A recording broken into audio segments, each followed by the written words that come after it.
this video, I want to go through how to map out a customer journey. So the reason why it's important to map out your customer journey is, one, it gives everyone the same standard of experience with you and your business, but also it means that it's streamlined.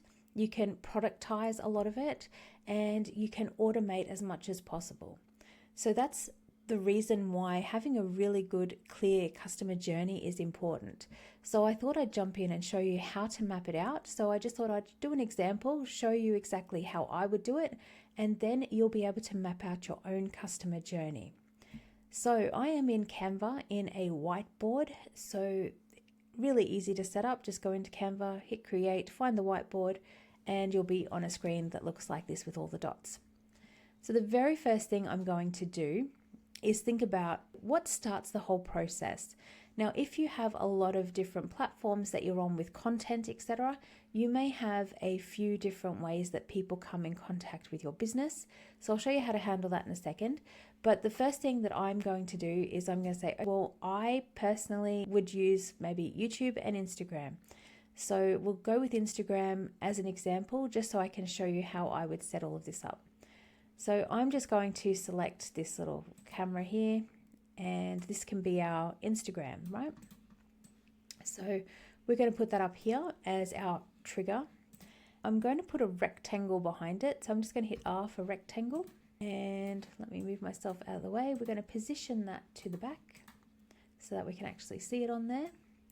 And then I am just going to put a little bit of text here. So maybe we'll change this box color. That looks a bit better. Let's do a bit of text here, and we're just going to say Instagram content. So this is where people are starting, right? So what happens when they consume some of your Instagram content? Are you driving them somewhere? So for me, I'd be saying I am getting them to comment, and then I am getting a ManyChat reply to them. So I am using a ManyChat, if you can spell, ManyChat response, which is either driving them to, missed the key twice, driving them to a sales page, or signing, oops, I need to look what I'm typing, don't I? Signing up for a freebie. So then you've got the two different options. Let's make that aligned. There we go. So that's what's happening next. Now, what happens once they go to these? So you could say, now we have two options coming out. So we have option 1 over here, and we have option 2 coming out over here. Let's close this bit at the side. So what are these options? So if they are signing up for a freebie, they are, let's put freebie, and we can say added to email list. Now, if it's a sales page, we could say what's happening to them now. We are going to say maybe they purchase. All right, so what happens next? So if they don't purchase, is there something that happens? If they do purchase, is there something that happens? So 9 times out of 10, if they don't purchase, unless you have some sort of ad that's capturing their information and you're retargeting them, you're probably not going to be doing anything from that point. For the freebie, if they're added to your email list, you're going to be nurturing them. So you could say, oops, clicking letters but wasn't clicked in properly. So this one will be nurturing them by sending email sequence and then adding to the weekly email list. So now we know how that works. And we can leave it there. For the sales page, let's just say that they have made a purchase. So they made a purchase. What do we do then? Then we need to think, what's our next step? Do they get delivered something when they purchase? Do you contact them? Do you book a call with them? What is it that you take them through when they purchase? What is that next step? So for a lot of you, it will probably be onboarding. So maybe you are sending an onboarding, maybe you're sending an onboarding kit. Then maybe our next step is we receive that back from client signed, because maybe there's a contract in there. Maybe we have a time limit here too. So maybe we have told them, So send an onboarding kit and give them a time frame of 24 hours to return signed contract. And you can see here how we're now setting boundaries by adding a time frame. And the main reason for this is because you want your business to be able to continue to flow and not be held up all the time by something. So having boundaries in place is really good. So we would then we've got 24 hours. We can say we receive that back from the client signed, and that's fine. But we could also have another option here, and we could say, what happens if they don't return it in time? So maybe we'll make that a bit smaller, and we can say not returned within 24 hours. And this is where you start to think, oh, what am I going to do with them? If they don't follow instructions at the beginning, are they my ideal client? Is it someone that I want to work with? Do I send them a reminder message? What is it that I should do with them? Let's move me over here now.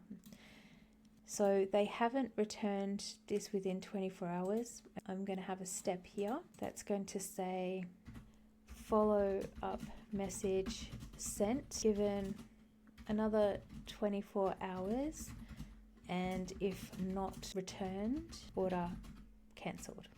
Something like that. So you've given them a firm boundary then. And if they can't follow that, then what do? You say not received, order cancelled, and email sent to advise them of this. Right?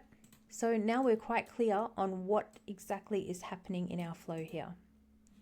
So we know that if it's not returned, this is what's going to happen. Now you can color coordinate all of this as you go so it stands out. So anything that is an issue, maybe you want to make that a different color. So maybe you want to make that like a red or so it really stands out. So you can definitely customize this as you go through. So you could maybe make that red so that they all stand out. And maybe when you say it's received from client, that's a green flag. So let's just make it really green. So now we know what we're doing when they don't return things. Let's look at what we're doing when they do return things. So if we go, we've received that back from the client. What's our next step? We're going to go through and we're going to say, oh, what do I do next with this client?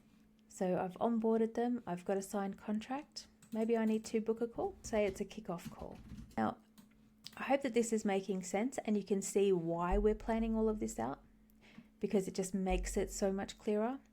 And I don't know about you, but for me, I need to have a little system so that I know exactly what I'm doing and how I'm looking after my clients and exactly what I need to do. And this also helps you in the way that if you have a system, like say you're using Notion to manage your clients, or maybe you're using a Google Sheet, whatever it is that you're using, if you wanted to automate different parts of this, then you can, because you can say, oh, I've set something up within 24 hours, I didn't receive it. You can automate sending them those messages.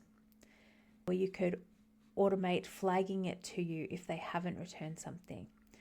Or you could automate booking in a kickoff call with the client. So they send you back a signed contract, you check that it's okay, you change the status from waiting on this to actually received, and automatically it sends them a message saying, book in your kickoff call here, and gives them a link. So as you can see, that would automate the system and it would just make it so much smoother and less admin for you. So that's what we would do. So then you have your call with your client. Then what? You're probably going to be scheduling in the work and completing it. So schedule and complete work as per agreed. Right. So let me just zoom out a little bit and we'll move that over this way, and then we'll zoom back in so we've got a bit more space. So then what happens? So let's say we were only working on a project for this client. Then maybe we finish it. So finish the completed work and it is sent to client. We don't just leave it at that, do we? We want to work with them again. So what do? Maybe we have an offboarding. So you could say an offboarding kit is sent to client. Now, so maybe in your offboarding kit, you have a request for a testimonial. Maybe you also have ways we could work together further. And maybe you also have an affiliate program for them if they send you referrals. So let's just say they get 20% discount on their next job with you. So if we zoom out, and okay, you have to do that bit. You have to zoom out, we have to move it, then we have to zoom back in, move over here, get it in the right place, and then zoom in a bit more. So if we go through the flow from the beginning, so we have our Instagram content, they're then replying to that content, and ManyChat's then replying to them. So this is like on the content where it would say, comment the word butterfly, and I'll send you whatever it is. So then ManyChat automatically replies and says, here's what you requested, and gives them a link. And then they follow either of these paths. So if they become a sale, they get sent an onboarding kit, they get a time frame to reply within, and then it goes through depending on what they have completed or not completed. So you can see that it's a clear process and you know exactly what you need to do. And this helps you to work out what you need to create on your end. If you have lots of different platforms that you're on, what you would need to do is then think about, how else am I getting them to this point? So for me, it might be like YouTube. So I could then say, okay, I'm just going to copy this and we're going to pretend that that's YouTube. So we can change the icon. I'll change it in a sec, just so it makes sense. I'll take that one off. So if I move myself over here, let's just go YouTube. Let's just do that one because it'll stand out. And we can take that out and we'll put that one there. Right, so now that we have that there, what happens after someone consumes on YouTube? So we can just move this. So it's going to be down here. What happens after they consume on YouTube, and what do I push them to do? So they may click a link. So you might say, click link to product sales page. And let's just say that's a pinned comment on my video. And so that might bring them into it. And then from there, they may purchase. So then they continue on that flow from there. Now, you may also have other platforms that you use. Maybe you are on LinkedIn, etc. So you just want to work out what your process is for each one, how you get them to your sales page, and then the flow from there. I just wanted to share it as a way of helping you to get really clear on your own process, because having that client journey mapped out, it really helps you to provide that solid service to people and take them through like a really professional process.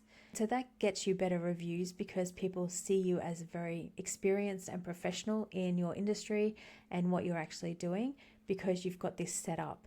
Now, when it comes to the actual job that you do as well, if it's something that follows a set process, just start going down this way and just say, okay, so step 1 of the work that I'm going to do is this, step 2, step 3, step 4, so that you know exactly what it is that you're completing for that client. So this is sort of just giving you that high level of what process is going to be, but definitely go through this. If you can fill this out and say, the first thing that I am going to do is whatever it is, step 1, and then, oops, probably shouldn't copy that. I should just do another down one, and then we could just say, and that's step 2. And you just go down and fill all of that out. So if you know the complete process to follow, or it's going to be the same process for everybody, go through and work it out. And then all you would need to do is just move this. So you could just take that out and you would just move this down to wherever your last step is. So let's just say step 2 is our last one. We're just going to grab that and just drag it across to this one. And then it finishes there, and that's when it flows on to the offboarding. So that's what you want to do. You want to work out exactly the flow that you're going to take everyone through. Now, once you do this, it becomes more of a productized service as well, because you are following the same steps for each person. So that makes it, 1, smoother, gives them a better experience, makes them more professional. But then on the other hand, it also makes it scalable because you're following the same steps. You can actually get people to help you with some of these steps, or you can automate it as much as possible. So it's a win-win by having an actual customer journey that you can follow along with. And if you are someone like me who likes to have everything in one place, you can link this as well. So Canva gives you the ability to link to things. So if you have an offboarding kit that you want to link in, you can just right click on here and you can go link, and then you can add a link to that product in here and hit done. And so then it's all linked in here as well. So then if somebody was to jump in and help you, they could go, there's the offboarding, I've got this, I can do this. It just makes it simple. And we like simple because it makes things easier and doesn't take up hours and hours of your time. So if you spend this time to map it all out in the beginning, it will flow so much easier for you. So I hope that this has been helpful. As always, if you do have any questions though, please drop them below and I'm always happy to help. All right, bye for now.